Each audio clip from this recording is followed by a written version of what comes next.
Hello મિત્રો, resin આર્ટમાં મેં ઘણી બધી વસ્તુઓ બનાવેલી છે અને જ્વેલરી પણ બનાવતી રહું છું. હર વખતની જેમ મને એક કસ્ટમરનો ઓર્ડર આવેલો હતો. તેમાં મને તેમના લગ્નનો હાર પ્રિઝર્વેશન કરવા માટે મોકલ્યો. તેમની સાથે ફોટો, ચૂલો, મીંટોળ, સાફા પરનું પીછું આવેલું હતું અને કસ્ટમરે મને કહી દીધેલું હતું કે તમને યોગ્ય લાગે તેમ પ્રિઝર્વેશન કરી આપજો. તો ફોટાની સાઇઝ પ્રમાણે મેં ફ્રેમ બનાવી. આ પ્રિઝર્વેશન મારે નોર્મલ તરીકે નહોતું કરવું, પણ કંઈક એક્સ્ટ્રા કરી બતાવવું હતું. તો હારના મોતી, 2 પ્રકારના ફ્લાવર, મીંટોળ, ચૂલો કઈ જગ્યા પર સેટ કરવી એની પેટર્ન માઇન્ડમાં તૈયાર કરી. બસ, એક આર્ટિશિયનની આ જ મોટી ખૂબી હોય છે.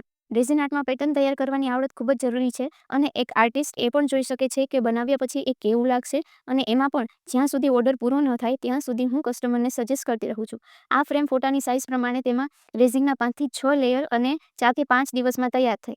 ફ્રેમ રેડી થયા પછી ફોટો પાડીને મોકલીએ તો કસ્ટમરને ખૂબ જ પસંદ આવી. આ કામમાં કસ્ટમરનો સપોર્ટ પણ પૂરતો મળ્યો હતો. રેઝિન આર્ટમાં કસ્ટમરને પૂરતું સેટિસ્ફેક્શન મળે એ માટે હું પ્રયત્ન કરતી રહું છું અને એટલો સપોર્ટ આપવા બદલ ધન્યવાદ. જય માતાજી.